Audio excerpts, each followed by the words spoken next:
Welcome to the Patriotic Pulpit. I have a very special guest today, and that is Alex Newman. Alex Newman, of course, one of our favorites, one of our friends from so many years ago, and so I'm just so appreciative of him and his knowledge. And he also is the author of, the owner of the website Liberty Sentinel, and he has so many good articles on that one, as well as a writer, staff writer for the New American.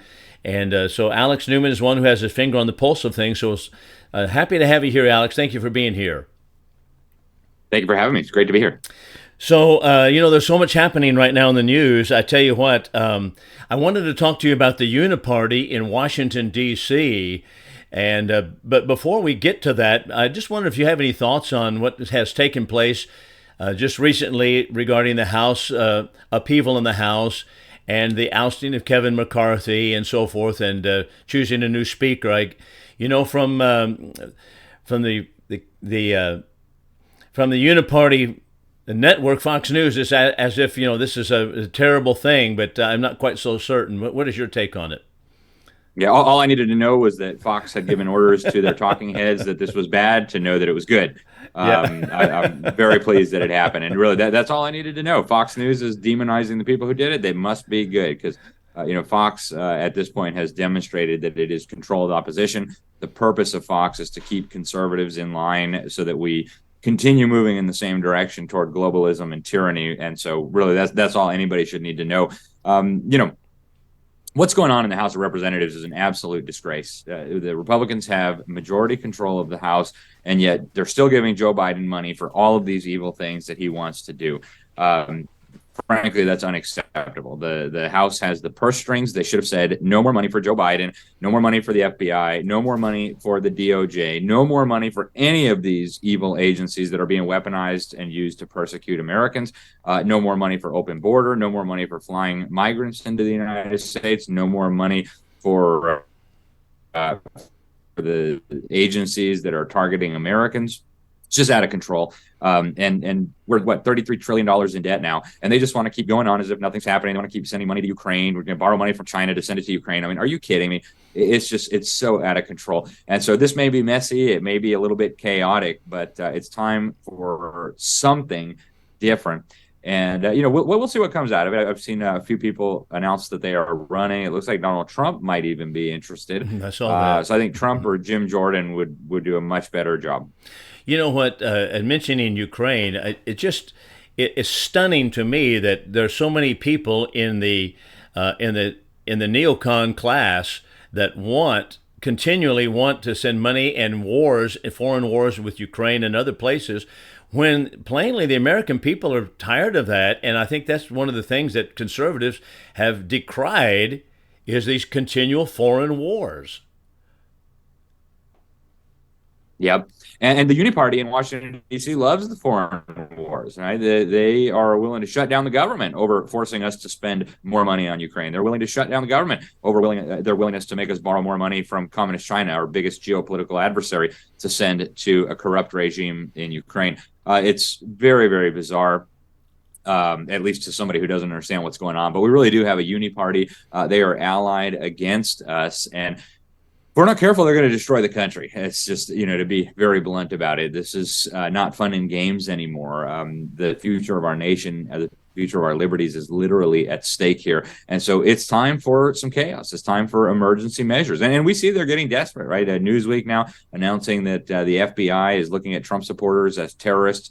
Hillary Clinton going on the fake news network saying that Trump followers need to be deprogrammed like cult members. Yeah. Joe Biden saying that the MAGA movement is a threat to our democracy. They're not doing all this for no reason. They're doing it to start arresting and persecuting their opposition, because they know that Americans will take back their country if they don't resort to drastic measures like censorship, like targeting dissent, like targeting political opposition, like targeting the leading presidential candidate in the 2024 race. I wanted to talk to you about the Uniparty. We've talked about it several times here, and I think we've alluded to it. But before we do that, I just saw right before I came in here, that there was a piece that Mike Lindell, the My Pillow guy, has been sued continually by Dominion voting, the ones who own the voting machines, and I guess they've bankrupted the man.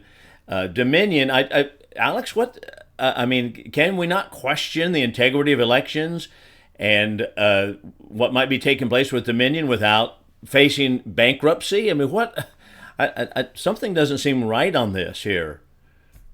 Yep, it's pretty amazing, and that's what they want to do to everybody. Right? We saw just today it was in the news that the SEC is now terrorizing Elon Musk about his purchase of Twitter. So this is what they do. They know they have tax money to terrorize conservatives, and they know that we actually have to earn money by producing goods and services, whether that be producing pillows or cars or whatever it is, articles.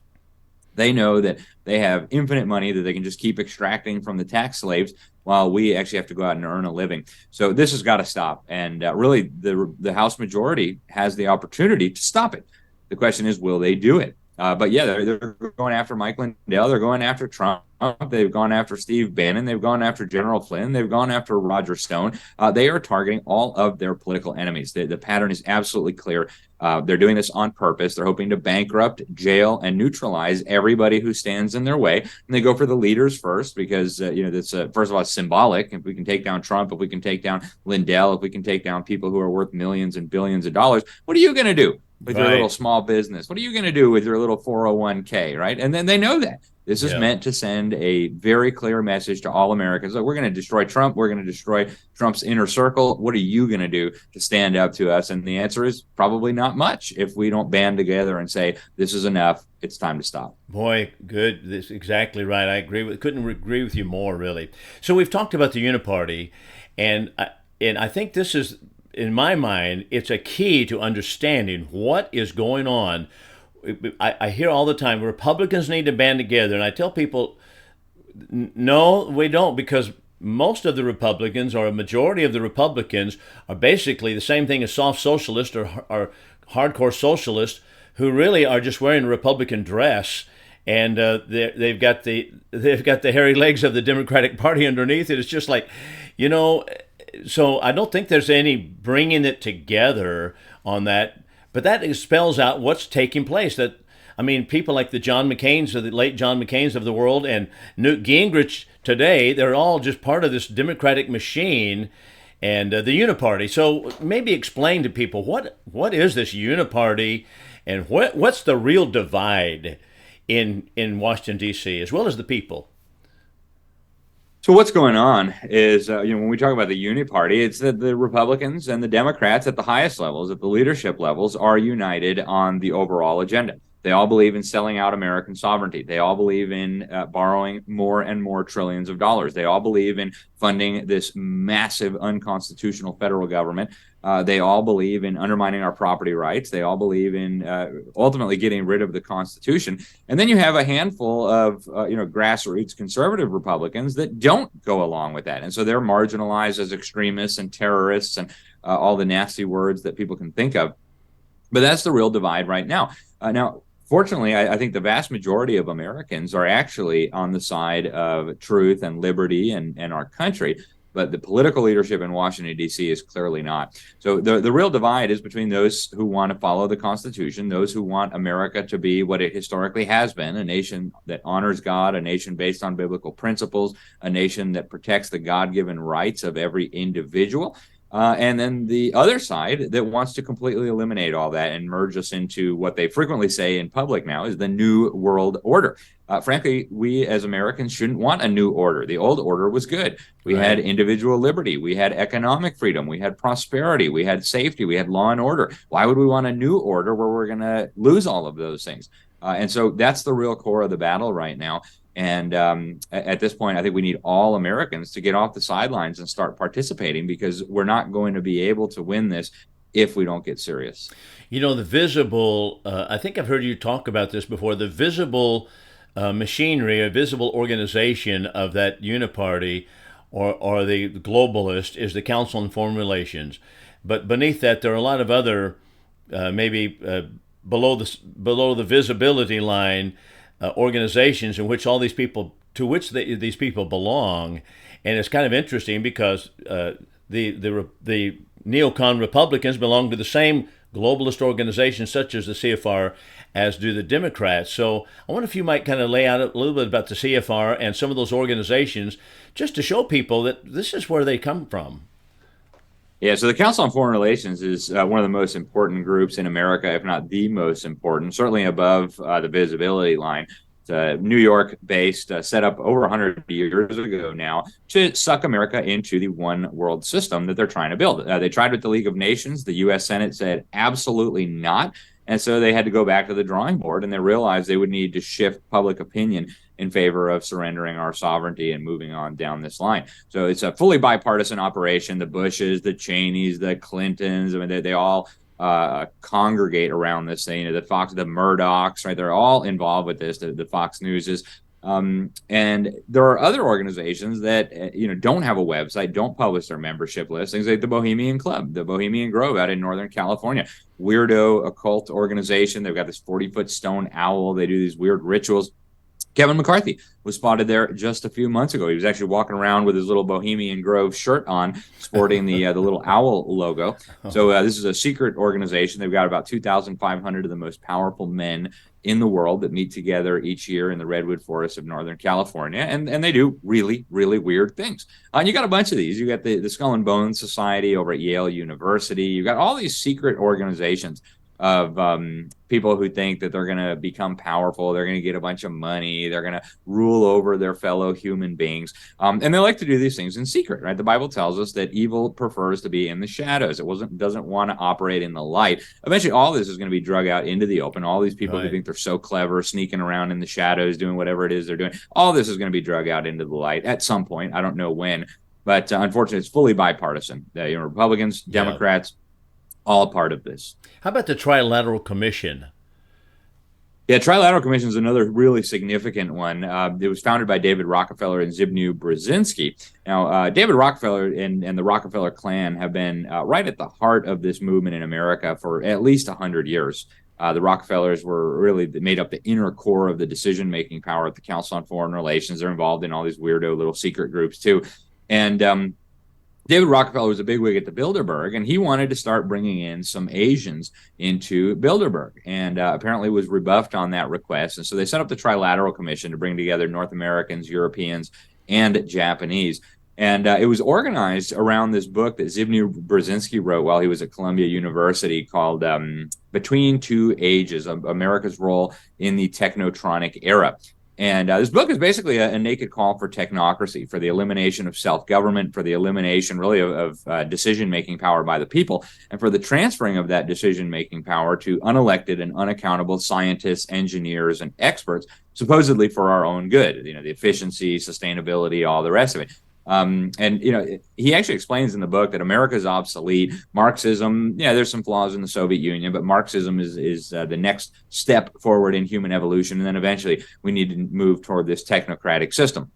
So that's the background for the organizing of the Trilateral Commission. David Rockefeller, Zbigniew Brzezinski team up, and they say in their founding documents, in the reports that they put out, that their goal is to build a new international economic order. This is how they describe it, an NEIO, a new international, or an NIEO, new international economic order.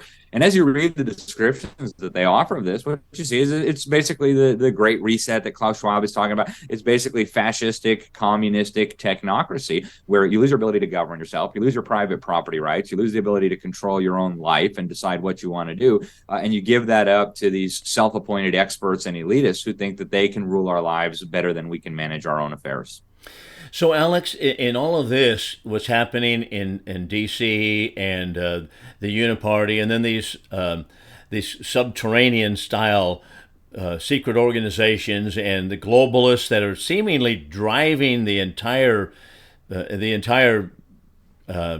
discussion is what's going on in our country. So, how do you see it? Okay, as constitutionalists and America First people and Christian people, what do you see as how do we line out our goals here? What do we need to be doing? I know we need to be informed, like Liberty Sentinel, your website is so great. And but tell people, okay, what are we going to do here? How do we need to go about our business here? Yeah, I would say being informed is critical. Being in prayer, reading your Bible, all these things are critical. We need to focus on our children, right? Right now, something like 75, almost 80% of America's children are being indoctrinated by a godless government that murders babies with our tax money, right? The federal government and the state governments across America are killing babies with tax money. They should not be educating your children. So as far as getting up to speed on what's going on, I do urge people, in addition to your Bibles, be reading books. That it's amazing how many secrets they hide in the library, knowing full well that Americans won't read them. And I highly recommend that people sign up for our newsletter. It's at libertysentinel.org. It's free. It comes out twice a week, and we try to distill the most important stuff going on in the week, not the shiny objects the media wants to distract us with, but the real critical issues that are going to determine whether we live free or lose our freedoms. We try to distill all that there. The New American Magazine is an excellent source. I serve as senior editor there. People can subscribe at thenewamerican.com. Obviously, they can't censor a paper publication, at least not yet, not like Google is doing and YouTube is doing with everything we put online. So I encourage people, again, get informed and then get activated. Once you're educated, get active. Either run for office or support people who are running for office. Develop a relationship with your legislators and with your public officials.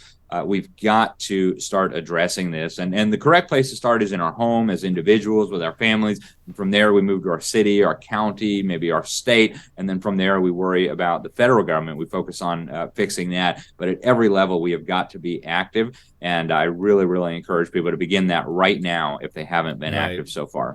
One other thing I wanted to ask you too about is about the border. I know, of course, the border issue, at least in my mind, is really telltale about the absolute destruction of America. And I get tired of I appreciate our AG in Texas, Ken Paxton. But he sues the Biden administration, and going through the courts and lawsuits doesn't seem to be making any progress toward the Leviathan government. What do you think about all of that? I mean, what do we need to do here? I mean, I just wonder if we need to kick the federal government out of Texas and say, no, go back where you're going to go, and we'll take care of our state. I don't know. What would you say? You're exactly right. I mean, we're dealing with a lawless administration. They don't respect court rulings, even when we win in court. I mean, the Supreme Court told them you cannot just redistribute the American people's wealth to people who went to college and don't want to pay their debts back, right? I worked my tiny off in college so that I wouldn't have to go into debt. Now they want to take my money and give it to people who spent 4 years partying instead of doing anything useful. It's an outrage. The Supreme Court said they could not do that. It was unconstitutional. What they do, they just announced they were forgiving more billions yesterday. They do not care about court rulings. And so as much as I appreciate and respect Attorney General Paxton, we're past, suing in the federal courts. The federal courts are so corrupt anyway. It really is time for states like Texas and for states like Florida and for states like Oklahoma to take the lead and say, look, we're not going to accept this anymore. We're not going to tolerate this anymore. We saw a lot of that during COVID, right? When Biden, just as one example, when Biden imposed that totally lawless, unconstitutional, and illegal vaccine mandate through OSHA, our state got together. We called a special session of the legislature. We passed a bill into law that says any employer here in Florida that fires an employee for not taking their COVID injection that Biden is mandating is going to be fined 10 times whatever the federal government is fining them. So what happened? Well, not a lot of companies in Florida fired employees for refusing to take these toxic concoctions masquerading as vaccines. We need much, much more of that. We need to double down on that strategy. That's what the founding fathers said was the rightful remedy to these kinds of abuses and usurpations. The states gave up a limited amount of sovereignty to the federal government. And the areas of responsibility that they delegated to the federal government are outlined clearly in the Constitution. Anything outside of that, anything beyond that is lawless. It's a usurpation. It deserves to be not just ignored, but resisted actively, especially by states like Texas and states like Florida and states like Oklahoma that have super majorities of Republicans. We've got at least 25 states, maybe 30 states where Republicans should be leading the charge to say, no, you're not shutting down our farms. No, you're not shutting down our power plants. No, you're not going to open up the border and flood our communities with illegal immigrants and criminals and special operations forces from China. None of this is going to be allowed in this jurisdiction. And until we start doing that, things are going to get progressively worse absent some sort of divine intervention. Right. Well, I agree with you wholeheartedly, Alex. Well, listen, tell people how to get to your website again before I let you go. Well, thanks so much, Bill. It's always a pleasure to chat with you. So appreciate all your work. Great.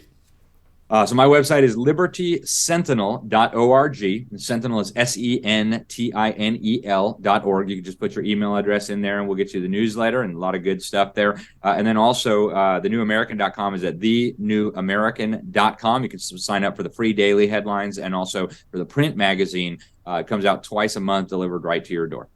Hey, thank you so much, Alex. I just hope people to go to Liberty Sentinel, read the New American. I tell you what, I've been getting that for so many years, and your material in there, just unmatched. And I really appreciate you and William Jasper and all the other guys that are writing for the articles, writing for the magazine. It's just really great material. So thank you for taking time out of your busy schedule. I know you're on the road and you've got things happening and speeches to give and people to see and meetings to go to. So thank you for taking time to be here today. Thank you so much, Bill. Really appreciate you. God bless you, and hopefully we'll talk again soon. All right. Lord bless you, Alex. Take care.